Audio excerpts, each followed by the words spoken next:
শনিবার উল্টো রথ। জগন্নাথ, বলরাম আর সুভদ্রা তিন ভাই বোন মিলে মাসির আদর যত্ন শেষে ফিরবেন নিজের বাড়িতে। মন খারাপ সকলেরই। কে এমন আদর যত্ন করে খাইয়ে দেবে তাদের? এতদিন মাসির বাড়িতে ভালোবাসায় আদরে ছিলেন তিন ভাই বোন। বেশি দুঃখ তো জগন্নাথ দেবের, তারই তো হাত নেই। এই তথ্য কিন্তু হাওড়া ও পূর্ব মেদিনীপুরের সীমান্ত লাগোয়া গ্রামের ক্ষেত্রে প্রযোজ্য নয়। সেখানে জগন্নাথ তো জগতের নাথ।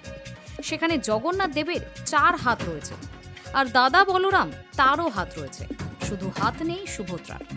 ছোট্ট বোনকে দুই ভাই মিলে খাইয়ে দেন। এমনটাই হয় হাওড়া ও পূর্ব মেদিনীপুরের সীমান্ত এলাকা বাগনানের নাওপালা গ্রামে। জগন্নাথ বলরাম 4 হাত ও 2 হাত নিয়ে 300 বছরেরও বেশি সময় ধরে পূজিত হয়ে আসছেন। সঙ্গে থাকা ছোট্ট বোনের হাত নেই। কিন্তু কেন এমন হলো? এই প্রশ্নের উত্তরে নাওপালা ভট্টাচার্য পরিবারের বর্তমান প্রজন্মের সুপ্রিয় ভট্টাচার্য জানান, 300 বছরেরও বেশি সময় আগে তাদের পূর্বপুরুষদের মধ্যে অযোধ্যানাথ ভট্টাচার্য বর্তমানে মহারাজ জনৈক্য ঘনশ্যামের গুরুদেব ছিলেন।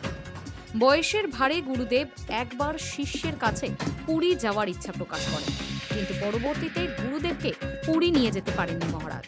তাই বাড়ির কাছেই জগন্নাথ মন্দির তৈরির সিদ্ধান্ত নেন ঘনশ্যাম। পরে অযোধ্যানাথও এই বিষয়ে রাজি হন। এরপর তৈরি হলো মন্দির।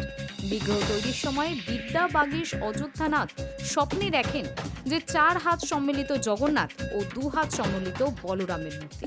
বিষয়টি পুরী থেকে আগত শিল্পী জানা মাত্রই তৈরি হলো বিগ্রহ। তবে সুভদ্রার হাত এখানে নেই। তারপর থেকেই শুরু হলো মন্দিরে জগন্নাথ, বলরাম ও সুভদ্রার পুজো।